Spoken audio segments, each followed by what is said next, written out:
ଭାରତର ବିଖ୍ୟାତ କ୍ରିକେଟ ଖେଳାଳି ସୁନୀଲ ଗାଭାସ୍କର ଥରେ କହିଥିଲେ, ଯଦି ଆପଣ ଜଣେ ଭଲ ଖେଳାଳି ହେବାକୁ ଚାହୁଁଛନ୍ତି ତାହେଲେ ଆପଣଙ୍କର ଟ୍ୟାଲେଣ୍ଟ ଥିବା ଦରକାର, ଆଉ ଯଦି ଜଣେ ବଡ଼ ଖେଳାଳି ହେବାକୁ ଚାହୁଁଛନ୍ତି ତାହେଲେ ଆପଣଙ୍କର ପ୍ରାକ୍ଟିସ୍ ଆପଣଙ୍କୁ ବଡ଼ ଖେଳାଳି କରାଇଦେବ। କିନ୍ତୁ ଜଣେ ଗ୍ରେଟେଷ୍ଟ ଖେଳାଳି ହେବାକୁ ଚାହୁଁଛନ୍ତି ତାହେଲେ ଆପଣଙ୍କର ବିରାଟ କୋହଲିଙ୍କ ଭଳି ଆଟିଚ୍ୟୁଡ଼ ରହିବା ଦରକାର। ତ ସୁନୀଲ ଗାଭାସ୍କର ବିରାଟ କୋହଲିଙ୍କ ନାଁ ନେଇକରି ତାଙ୍କ ଭଳି ଆଟିଚ୍ୟୁଡ଼ ରହିବା ଦରକାର ବୋଲି କାହିଁକି କହିଥିଲେ? ଆଜି ଆମେ ବିରାଟ କୋହଲିଙ୍କ ବିଷୟରେ ଆଲୋଚନା କରିବା। ବିରାଟ କୋହଲି ଜଣେ ଆନ୍ତର୍ଜାତୀୟ ଭାରତୀୟ କ୍ରିକେଟ ଖେଳାଳି ଥିଲେ, ଯିଏକି ଆମର ଭାରତର ଟେଷ୍ଟ ମ୍ୟାଚ୍ ହେଉ, ୱାନ୍ ଡେ ମ୍ୟାଚ୍ ହେଉ କିମ୍ବା T20 ମ୍ୟାଚ୍ ହେଉ, ଯେତେବେଳେ ବିରାଟ କୋହଲି ପଡ଼ିଆ ଭିତରକୁ ପଶି ଆସନ୍ତି ସେତେବେଳେ ଦର୍ଶକମାନେ ବହୁତ ଜୋରରେ ପାଟି କରନ୍ତି, ବିରାଟ ବିରାଟ ବିରାଟ ବୋଲି ପାଟି କରନ୍ତି। ଏହା କାହିଁକି କହନ୍ତି? ସେ ଏମିତି କ'ଣ ଖେଳିଥିଲେ ଯେଉଁଥିପାଇଁ କି ବିଖ୍ୟାତ ଖେଳାଳି ଭାବରେ ଆନ୍ତର୍ଜାତୀୟ କ୍ରିକେଟ ଖେଳାଳି ହିସାବରେ ତାଙ୍କର ନାଁ ରହିଗଲା ଏବଂ ସେ ଏକମାତ୍ର ଭାରତୀୟ ଖେଳାଳି ଥିଲେ ଯାହା ନାଁରେ T20 ମ୍ୟାଚ୍ ହେଉ, ୱାନ୍ ଡେ ଇଣ୍ଟରନ୍ୟାସନାଲ୍ କ୍ରିକେଟ୍ ହେଉ ବା ଟେଷ୍ଟ ମ୍ୟାଚ୍ ହେଉ, ତିନୋଟି ଯାକ ଫର୍ମାଟ୍ରେ ସେ ରେକର୍ଡ଼ର ଅଧିକାରୀ ହୋଇଛନ୍ତି। ସର୍ବାଧିକ ରନ୍ ସ୍କୋରର ଭାବରେ T20 ମ୍ୟାଚ୍ରେ ସେ ତୃତୀୟ ସ୍ଥାନ, ୱାନ୍ ଡେ କ୍ରିକେଟ୍ ଇଣ୍ଟରନ୍ୟାସନାଲ୍ ମ୍ୟାଚ୍ରେ ମଧ୍ୟ ତୃତୀୟ ସ୍ଥାନ ଏବଂ ଟେଷ୍ଟ କ୍ରିକେଟ୍ ମ୍ୟାଚ୍ରେ ଚତୁର୍ଥ ସ୍ଥାନ ଅଧିକାର କରିଛନ୍ତି। 2017, 2018 ଏବଂ 2019 କ୍ରମାଗତ 3 ବର୍ଷ ଧରି ସେ ଆନ୍ତର୍ଜାତିକ ମ୍ୟାଚ୍ରେ ଭାରତର ଅଧିନାୟକତ୍ୱ କରିଥିଲେ। 2013 ମସିହାରେ କୋହଲି ୱାନ୍ ଡେ ଇଣ୍ଟରନ୍ୟାସନାଲ୍ ମ୍ୟାଚ୍ରେ ଆନ୍ତର୍ଜାତୀୟ କ୍ରିକେଟରେ ପ୍ରଥମ ସ୍ଥାନ ଅଧିକାର କରିଥିଲେ।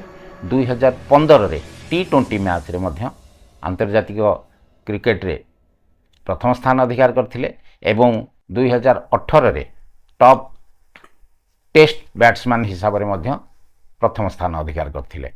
କୋହଲି 10ଟି ICC ପୁରସ୍କାର ପାଇଛନ୍ତି, ଯାହାକି ଆନ୍ତର୍ଜାତୀୟ କ୍ରିକେଟ ଇତିହାସରେ ସବୁଠାରୁ ସଜାଯାଇଥିବା ଖେଳାଳି ହିସାବରେ ତାଙ୍କୁ ଗ୍ରହଣ କରାଯାଏ।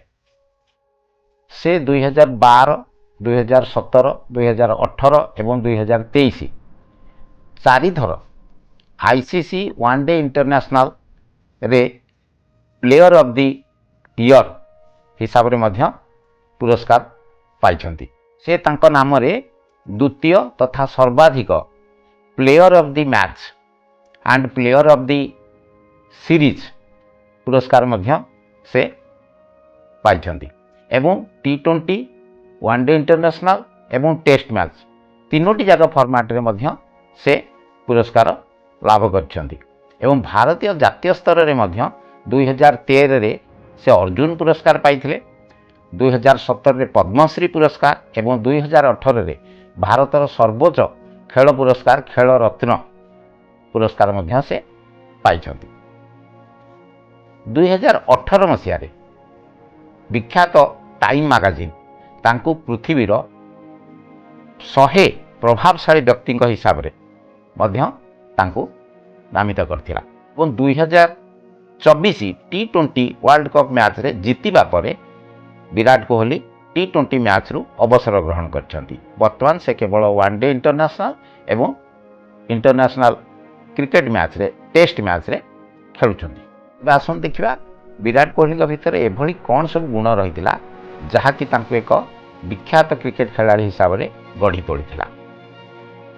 1988 ମସିହା ନଭେମ୍ବର 5 ତାରିଖରେ ଦିଲ୍ଲୀରେ ବିରାଟ କୋହଲି ଜନ୍ମଗ୍ରହଣ କରିଥିଲେ। ତାଙ୍କର ବାପା ପ୍ରେମ କୋହଲି ଜଣେ କ୍ରିମିନାଲ ଲୟର ଥିଲେ, ଆଡ଼ଭୋକେଟ୍ ଥିଲେ ଏବଂ ତାଙ୍କର ମା ସରୋଜ କୋହଲି ଜଣେ ହାଉସ୍ୱାଇଫ୍ ଥିଲେ। ଯେତେବେଳେ ବିରାଟ କୋହଲିଙ୍କୁ 3 ବର୍ଷ ବୟସ ହୋଇଥିଲା ସେତେବେଳେ ସେ କ୍ରିକେଟ ଖେଳ ପ୍ରତି ଆକୃଷ୍ଟ ହୋଇଥିଲେ ଏବଂ 3 ବର୍ଷ ବୟସରେ ସେ ତାଙ୍କ କଲୋନୀ ବାହାରେ ପିଲାମାନେ କ୍ରିକେଟ ଖେଳ ଖେଳୁଥିବାର ଦେଖି ସେ ଖେଳକୁ ପ୍ରତି ତାଙ୍କର ଆଗ୍ରହ ସୃଷ୍ଟି ହୋଇଥିଲା ଏବଂ ସେ ଗୋଟିଏ ବ୍ୟାଟ୍ ଧରି ତାଙ୍କ ବାପାଙ୍କୁ ସବୁବେଳେ ଡାକୁଥିଲେ ବୋଲିଂ କରିବା ନିମନ୍ତେ। एते छोट समय क्रिकेट खेल प्रति आग्रह देखी धीरे धीरे धीरे धीरे से बापा मध्य तांको कोऑपरेट कले एवं से प्रत्येक दिन बैटिंग करथिले। जेतेबेले कॉलोनी पिलामानक सहित से क्रिकेट खेलिबा आरंभ कले सेतेबेले तांकर भितरे थिबा प्रतिभा को अन्य माने चिन्हि पारिथिले एवं जेतेबेले तांको 10 वर्ष बयस होइतिला सेतेबेले तांकर पड़ोसी माने तांको बापा को कहिथिले जे विराट कोहली को एक क्रिकेट क्लब रे ना लिखाई दिंतु बा गोटे अनुष्ठान रे तांको ना लिखांतु जहाँफल तांकर क्रिकेट खेलिबार जो प्रतिभा तांको भितर लुचिकी रही ताहा विकास हो पार। 1998 मसीह जितेबाला कि तांको 10 वर्ष बयस से वेस्ट दिल्ली क्रिकेट एसोसिएशन गढ़ा होता एवं से विराट कोहली बापा कोहली नाम लिखाई किंतु अंडर 14 ग्रुप रे जदियो तांकर योग्यता थिला किंतु से सिलेक्ट हो पारि नथिले। तार कारण हला सेतेबेले बहुत धराधरी होउतला एवं विराट कोहली बापा से राजी हेले नाही तेणु विराट कोहली अंडर 14 टीम रे स्थान पाई नथिले किंतु तांकर प्रतिभा लुचिकी रही पारला नाही। अंडर 15 मैच रे से अंडर 15 टीम रे से सिलेक्ट हेले एवं क्रिकेट खेलिबा आरंभ कले। 2006 मसीह रे जेतेबेले तांको मात्र 18 वर्ष बयस सेतेबेले से रणजी ट्रॉफी खेलुथिले कर्नाटक रे। देखंतु एटी गोटे बहुत बड़ घटना विषय रे मु आपन मानन कहिया को जाउची। कर्नाटक रे रणजी ट्रॉफी रे से जेतेबेले खेलुथिले प्रथम दिन दिल्ली टीम रे खेलुथिले प्रथम दिन 40 रन करथिले किंतु सेही दिन राति रे तांकर बापांकर मृत्यु खबर आसिला। विराट कोहली आउट हेई नथिले तेणु ता परदिन सकाळु पुणी विराट कोहली बैटिंग करिवार थिला। राति रे तांकर पितांकर मृत्यु खबर आसिला। रणजी ट्रॉफी रे जो माने खेल रे ना कमे थांती से माने भारतीय टीम रे प्रवेश करथांती एवं सही समय रे दिल्ली टीम मध्य बहुत माने पराजयर द्वार देश रे पहुंची जाइतिला। विराट कोहली को बापांकर जतल मृत्यु खबर आसिला समस्ते भाबिले जे विराट कोहली काली आउ खेलिबे नाही किंतु तांको बापांकर स्वप्न थिला जे विराट कोहली केमती भारतीय टीम रे स्थान पान। विराट कोहली मानसिक अवस्था एपरी थिला से दुई विधारे पड़ जाइतिले जे बापांकर शेषकृत्य रे जोग देबा पई दिल्ली फेरी जिवे ना काली सकाळु पुणी दिल्ली टीम पई खेलिबे। जेहेतु तांको बापांकर एक स्वप्न थिला जे विराट कोहली भारतीय टीम रे खेलंतु तेणु तांकर स्वप्न को साकार करबा पई से घर को खबर देले जे बापांको डेड बॉडी टिके रखी दियंतु मु अपराह्न रे जाई पहुंची। तेणु ता पर दिन सकाळु से बैट धरी पड़िया को ओल्लैथिले एवं 90 रन करथिले एवं दिल्ली टीम को मध्य जितेइथिले एवं 90 रन करि सारिबा परे दिल्ली टीम को जितेई सारिबा परे से दिल्ली फेरिथिले एवं तांको बापांकर शेषकृत्य काम रे जोग दैथिले। देखंतु यह एक साधारण घटना नुहे कहीं ना जो लोक जो लोक भितर प्रतिभा लुचिकी रही थाए से माने ही एभली असाधारण काम करि पारिथांती। सही दिन जना पड़ जाइथिला जे विराट कोहली आगकू जड़े बहुत बड़ क्रिकेट खिलाड़ी हेबे। विराट कोहली सचिन तेंदुलकर बैटिंग शैली को अनुसरण करथिले तांको भली छक्का मारिया को चेष्टा करथिले एवं सचिन तेंदुलकर सहित मध्य से खेलिथिले। सचिन तेंदुलकर विराट कोहली खेलिबार शैली को देखी कहिथिले जे ए युवक दिने ना दिने मोर रेकर्ड भांगिब एवं प्रकृति में मध्य सचिन तेंदुलकर को भारतीय क्रिकेट जगतर भगवान बोली कहा जाउथला एवं विराट कोहली सचिन तेंदुलकर रेकर्ड को आगे भांगिले। 2013 मसीह सचिन तेंदुलकर क्रिकेट जगतरू अवसर नहीं एवं 27,000 रन तांकर रेकर्ड थिला।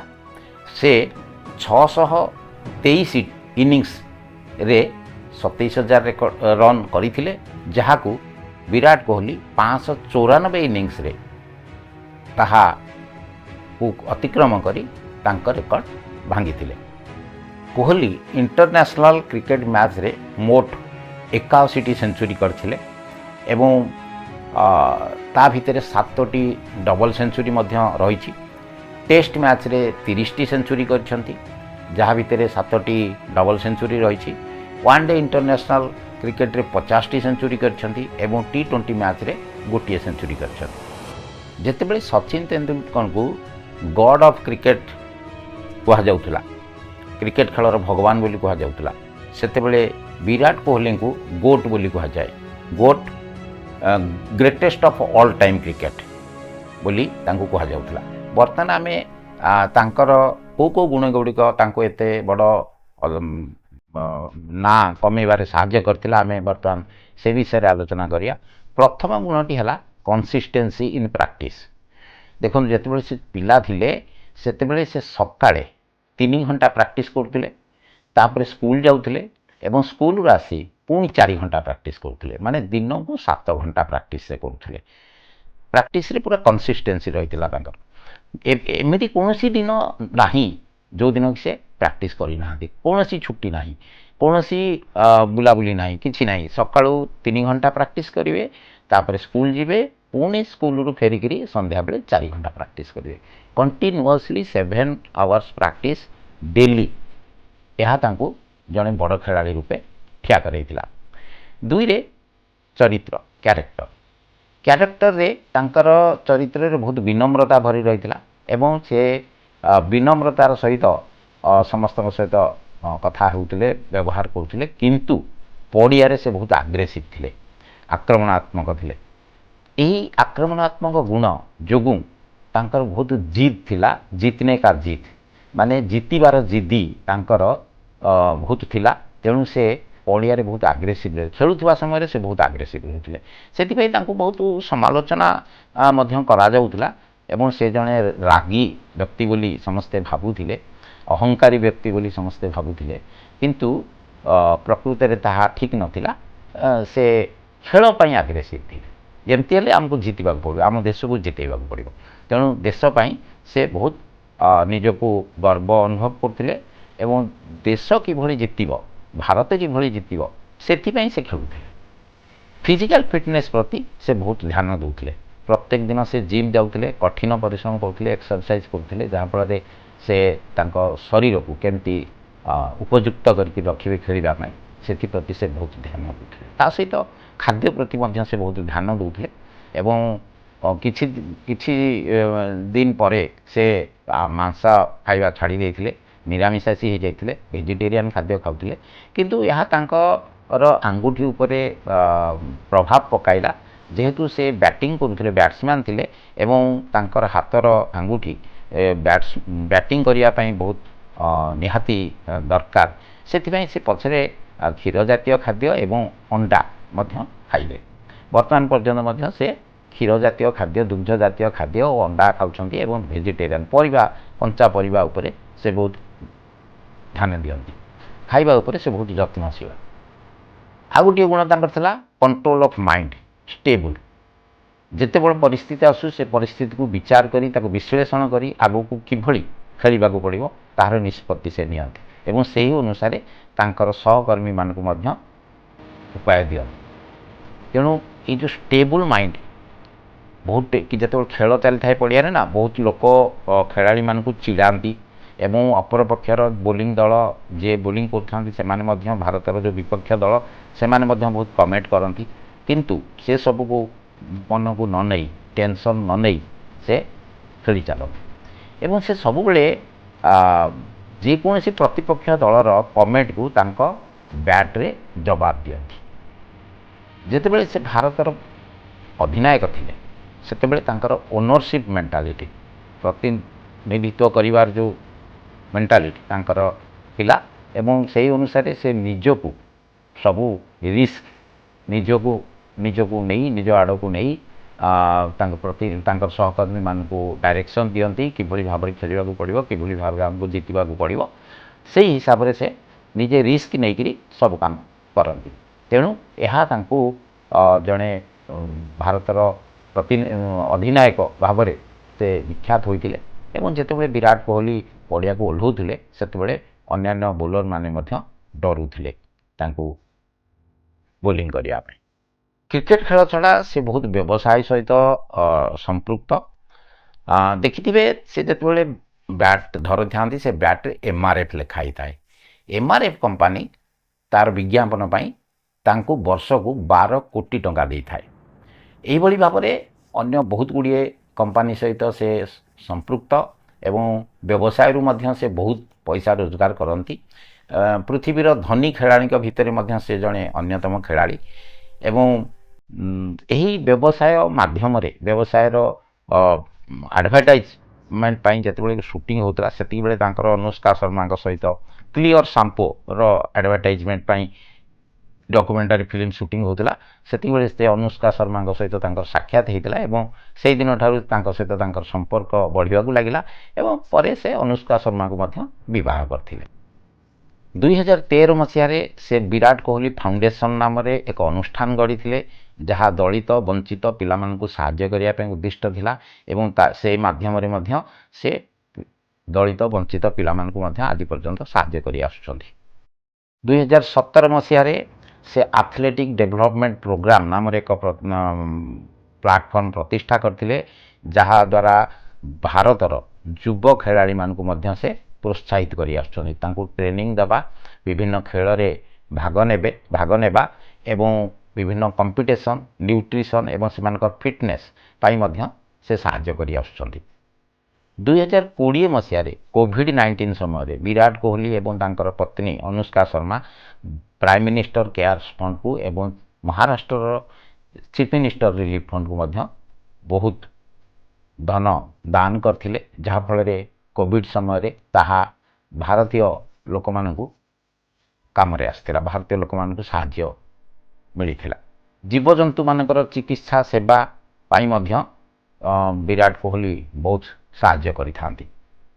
କୋହଲିଙ୍କର ଆତ୍ମବିଶ୍ୱାସ ଏବଂ ତାଙ୍କର ମନର ଦୃଢ଼ତା ତାଙ୍କୁ ସଫଳତା ଦେଇଥିଲା।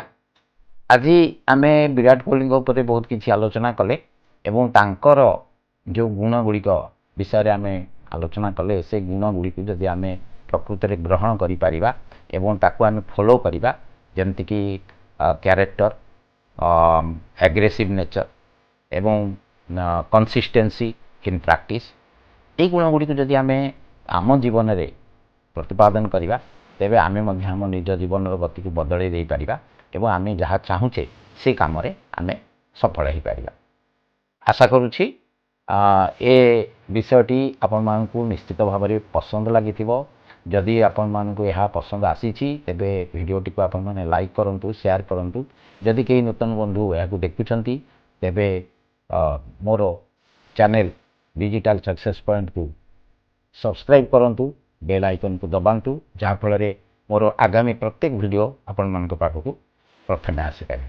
ତେବେ ଆଜି ପାଇଁ ଏତିକି ରହୁଛି। ନମସ୍କାର।